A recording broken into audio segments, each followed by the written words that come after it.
that ripple that you mentioned? What are some things that we can do on a daily basis to improve upon that? Wonderful question. Well, my friend, we would say you're already doing so very many things right. Somehow you wound up here. That is evidence, you see. Following your gut. Did you know that an infant in the womb does not develop a brain first, but a heart first? Did you know that? Those first few cells are forming not a brain, but a heart. So let us answer your question by saying this. Let your heart be the master of who you are, not your brain. So those little neurons, those little cells forming in the womb form the babe, the heart. First, the heartbeat, the heartbeat, the heartbeat. And then those neurons begin to branch into a spine and then into a brain. And see, it is the heart that instructs the brain, you see. It is the baby receives neurons first in the heart and then in the brain. But somehow we have this all backwards as adults. We want to live in our head. We think emotions are something inappropriate. And Michael, let us tell you something we love about you, my dear. What we love about you is that you are not afraid to show your emotions. And we like that you are kicking the bucket, kicking the goad of this thing that says men should not show their feelings. We say hogwash to that. So we appreciate your courage, Michael. So we would say, let your heart be the master of who you are, not your brain. For our minds are generally not our friends. They take us for a ride in a bad neighborhood after dark. And they will drive us around and around and around in the bad neighborhood until we're frightened out of our minds and out of gas. And then we are in deep, well, you know, I won't say the word because I'm trying to be nice tonight.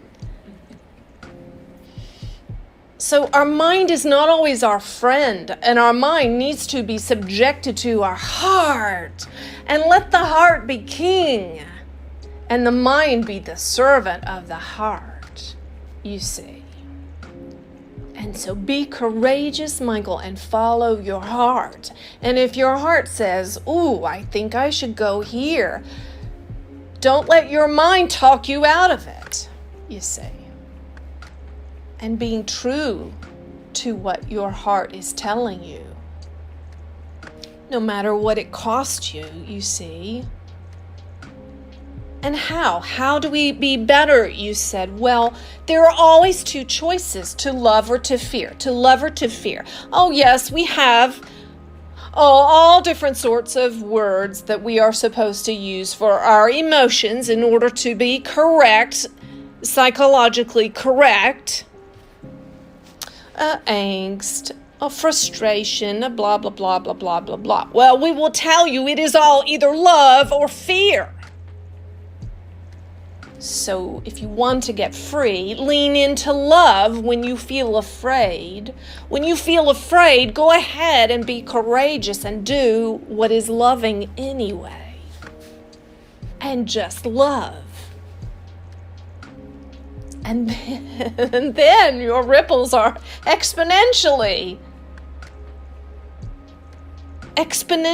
moving, not just out, but above, below, all around you. Expanding your auric field. And so someone beside you in the grocery store line can just take home a little freedom with their groceries just because they stood next to you. That is all. You see, this one here on my right, he is a master of energy, and he can teach you how that is done. But words are not required for this ripple effect. They might be helpful, but they are not required. It is your presence, dear Michael. It is your presence that changes atmospheres and circumstances and people, and your choice to love yourself and to love others. You see, loving others never comes at the expense of loving yourself, and loving yourself never comes at the expense of loving others. And anything that tells you differently is psychological bullshit, you see. If you do something loving for another, that is loving yourself.